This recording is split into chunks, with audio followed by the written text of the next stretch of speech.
श्री राधा कृष्णाय नमो नमः। सर्वप्रथम मैं भगवान श्री राधा कृष्ण के श्री चरण कमलों की वंदना करता हूँ। आप सभी भक्त श्रोताजनों को भी सादर नमस्कार करता हूँ। ग्रंथ श्री नारद पंचरात्र के पंचम रात्र से आज हम द्वितीय तथा तृतीय रात्र का एक साथ से श्रवण करेंगे, जो इस ग्रंथ में इस प्रकार से वर्णित है। श्री महादेव जी बोले, अब मैं पूर्वोक्त दशान और अष्टदशान मंत्र के वशीकरण प्रयोग को बताऊंगा। यदि साधक इसे यथाविधि स्मरण रखे तो वह सभी मनुष्यों का प्रिय बन जाएगा। क्लिंग ग्लो क्लिंग श्याम मंगलाय नमः। द्वितीय वाल वपुसे श्री कृष्णाय स्वाहा। अष्टदशान मंत्र इस प्रकार है। ओम श्रीं क्लिंग गोविंदाय गोपीजन वल्लभाय श्री श्रीं श्रीं श्रीं।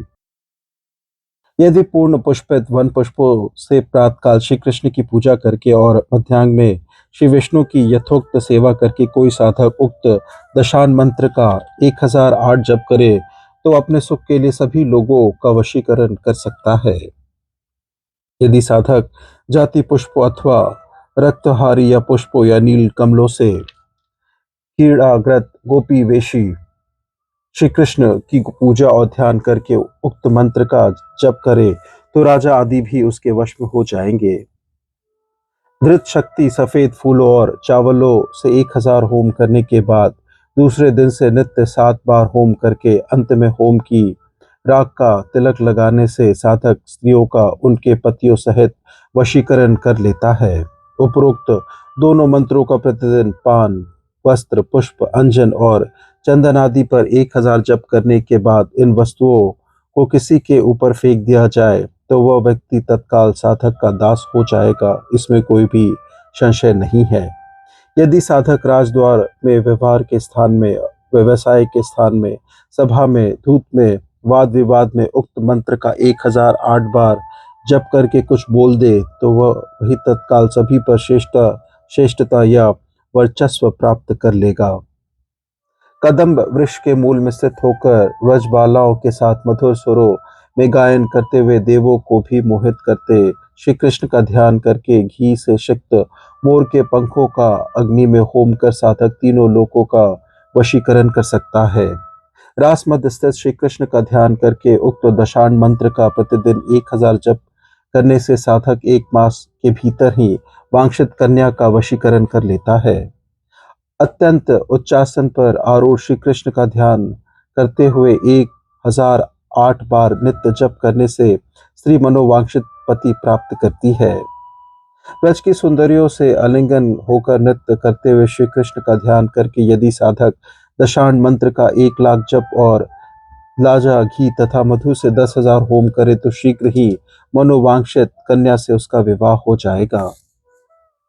अष्टदशान मंत्र का जप करने के बाद कुश, तिल और चावलों से होम करने से राजवशीकरण होता है। इस मंत्र का जप करने के बाद ईख के रस से होम करने से मंत्री वश में हो जाते हैं।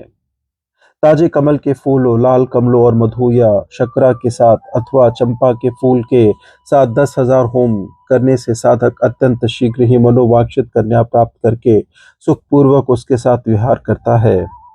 त्रिमधुर ताजे फलों और उसी वृक्ष के मूल को मिलाकर मध्य रात्रि में 1000 होम करने से अपने पति में अत्यधिक निष्ठा रखने वाली स्त्री का भी साधक वशीकरण करके उसके साथ काम क्रीड़ा कर सकता है।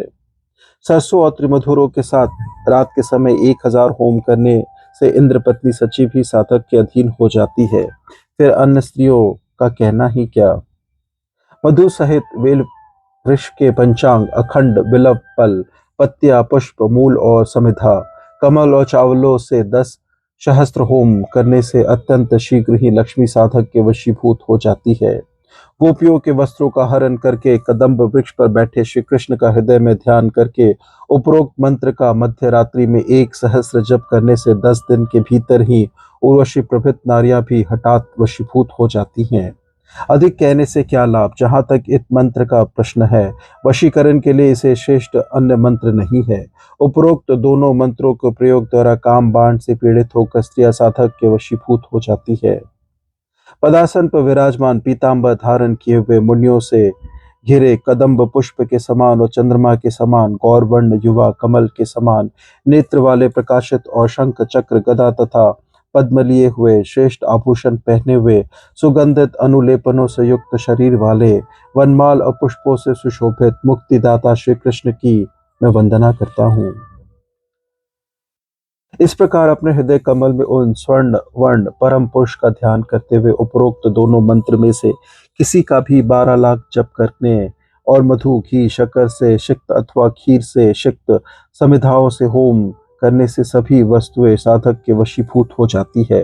फिर यह चिंतन करना चाहिए कि लोकाध्यक्ष और सुंदर शरीर वाले श्री कृष्ण साधक के हृदय में आविर्भूत हो गए हैं। इस प्रकार चिंतन करते हुए प्रतिदिन संध्या समय शुद्ध हृदय साधक को उक्त मंत्र का 300 बार यथा नियम जप करना चाहिए। इस प्रकार नियम और भक्ति पूर्वक उपासना करने से साधक की बुद्धि पुष्ट हो जाती है और वह स्त्री भूमि धन तथा संसार की अन्य भयंकर गाय स्वरूप विपत्तियों से मुक्त होकर अंत में श्रीहरि के परम धाम को प्राप्त करता है। जो उनके नाम का उच्चारण करता है और उनकी लीलाओं का श्रवण करता है और भक्ति नम्न हो उनके विविध रूपों का स्मरण करता है, वह साधु पुरुषों का पूज्य हो जाता है। अब मैं वशीकरण के संबंध उपरोक्त दोनों मंत्रों के अन्य रहस्यों को बताऊंगा। क्लिंग ऋषिकेशाय नमः यह मंत्र दूसरों को सम्मोहित करता है। इसके ऋषि नारद है, चंद्र गायत्री है, देवता विष्णु है और त्रैलोक सम्मोहन में इसका विनियोग कहा गया है। अब इसकी षडंग पूजा बताते हैं। क्लिंग त्रैलोक के मोहनाय विद्महे कामदेवाय धीमहि तन्नो विष्णु प्रचोदयात् ये गायत्री मंत्र है। अब कला दीर्घ और अक्लीव स ल व बीजों से आसन पर आरूढ़ होकर उपरोक्त नियमों के अनुसार कार्य करे। दोनों हाथों और उंगलियों में मातृका वर्णों से षडंग न्यास करे। मंत्र पुटित मातृका वर्णों से अंगों में विन्यास करने के बाद शोषण मोहन संदीपन तापन और मादन इन पंचबाणों का विन्यास करे। हांग हिंग क्लिंग क्लुंग और सा इन बीजों को जगत का सम्मोहन करने वाला बताया गया है। तदुपरांत समाहित चित्त से पुरुषोत्तम का इस प्रकार ध्यान करे। इस प्रकार पुरुषोत्तम श्री कृष्ण का ध्यान करते हुए अष्टादशांड मंत्र का 12 लाख जप और मधु सहित पलाश पुष्पों से 12,000 होम करे। फिर स्वच्छ जल से उतना ही तर्पण करे। इसके बाद 20 अक्षरों के मंत्र से उनकी भक्ति पूर्वक प्रतिदिन पूजा करे।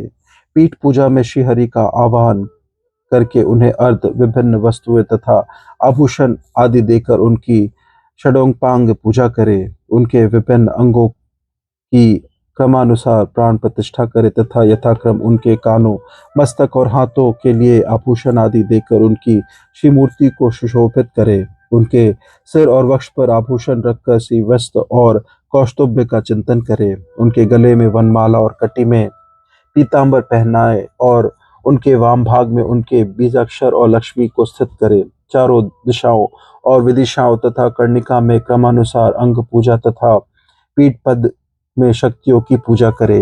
लक्ष्मी स्वर्ण वर्ण वाली अति सुंदर सरस्वती कीर्ति श्वेत वर्ण कांति तुष्टि मरकत वर्ण पुष्टि आदि को शक्तियां कहा गया है। सुंदर अंगरांग आभूषण माला दुकुल और चमर से अलंकृत करके इनके स्थान नियत करे। पद दल के बाहर दिक्पालों की पूजा करे। इनकी पूजा श्री पुरुषोत्तम के समान ही करनी चाहिए। अतः कलेवर विधि के भय से विस्तार पूर्वक उल्लेख नहीं किया जा रहा है। इस गायत्री का जप करे। त्रैलोक के मोहनाय विद्महे स्मराय धीमहि तन्नो विष्णु प्रचोदयात् मंत्र जप के पहले इसका जप करना चाहिए। श्री कृष्ण की पूजा के बाद हरिथली और श्रीकरी नामक शक्तियों की भी अवश्य पूजा करनी चाहिए।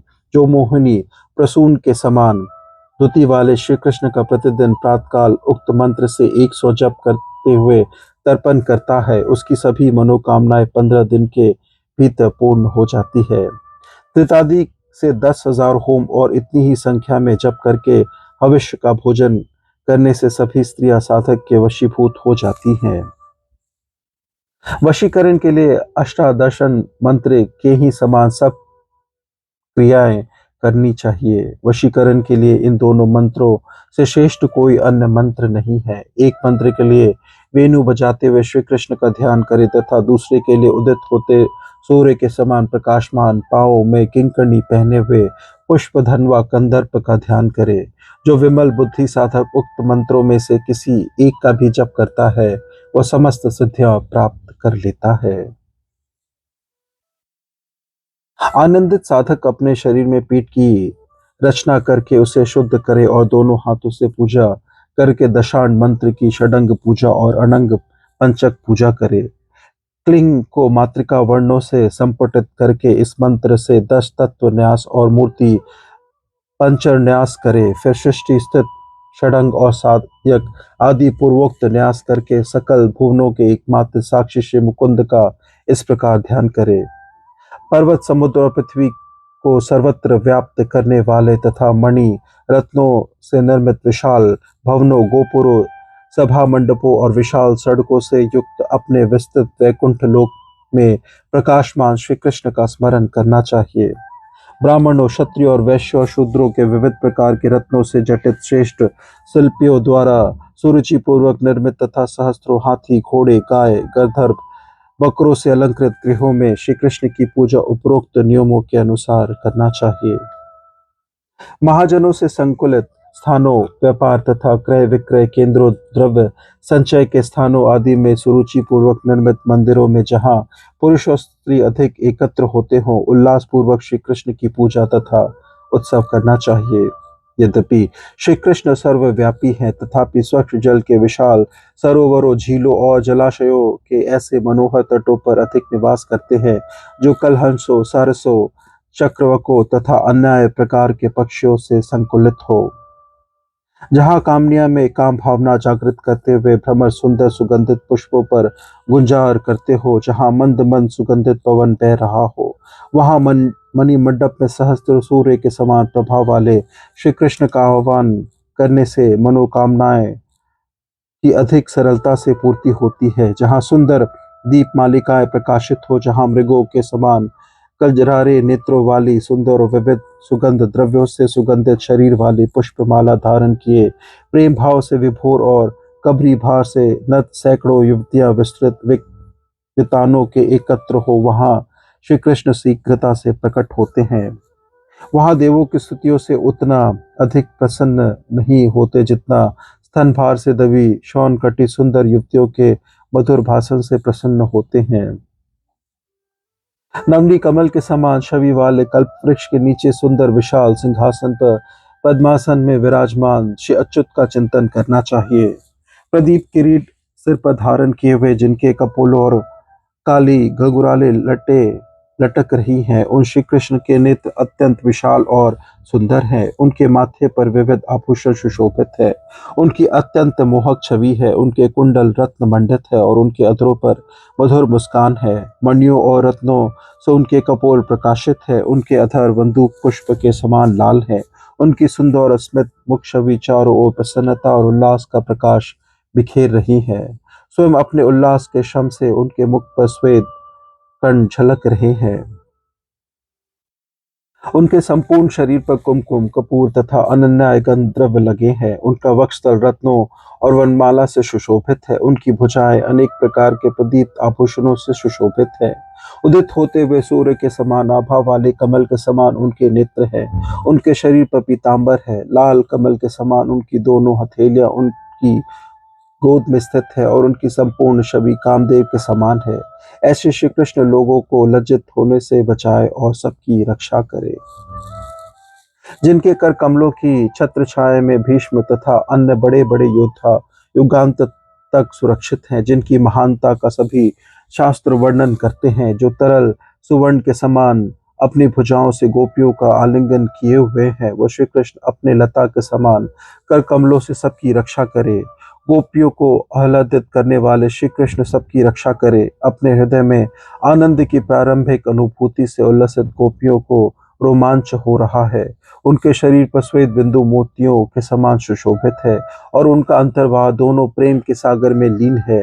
गोपियों को इस प्रकार आनंदित करने वाले श्री कृष्ण सबके भ्रमों का निवारण करके प्रकाश दिखाए। वासना और प्रेम के पूर्ण दो दो गोपियों के साथ जिन्हें खड़ा देखा जाता है, वह प्रसन्न होकर स्वयं अपने मुखारविंद से उच्चारित शब्दों द्वारा भक्त को आशीर्वाद दे। भुजाओं और शरीर द्वारा गोपियों से आलिंगित होकर वह श्याम और अरुण लता के समान प्रतीत हो रहे हैं।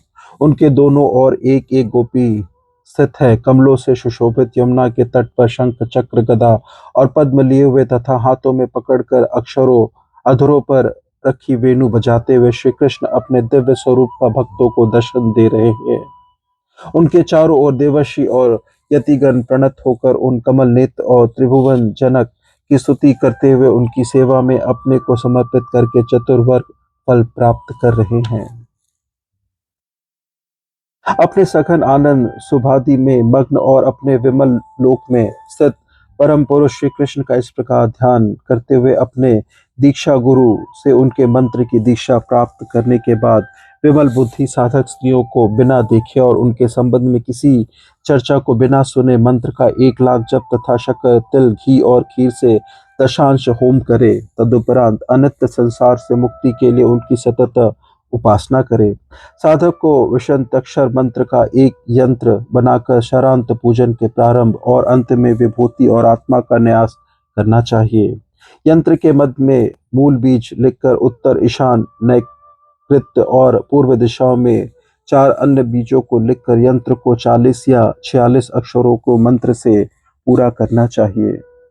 यंत्र के दूसरी ओर शिव, अग्नि, वाम भाग माया और श्रीमदादि के बीच मंत्रों को लिखे। तदुपरांत संकल्प पूर्वक पीठ पूजा तथा आह्वान करके मूल बीज में मूर्तियों की पूजा करे। दाहिने बाएं सामने और पीछे के बीजों में क्रमश रुक्मणी तथा अन्य शक्तियों की पूजा करे। फिर षटकोणों में अंग पूजा करके केसरों में शरों की पूजा करे। दलों में लक्ष्मी देवी की पूजा करके उदित होते सूर्य के अरुणा नीलाभ वर्ण के समान इष्ट देवता के बाह्य और पृष्ठ भाग में पूजा करे। दोनों पार्श्वों में क्रमश कुबेर और गणेश की पूजा करे। फिर चारों दिशाओं में जनार्दन और वाहनों की पूजा करे। इसके बाद भूपुर के बाहर इंद्रादि दिक्पालों और उनके समीप उनके आयुधों की पूजा करे।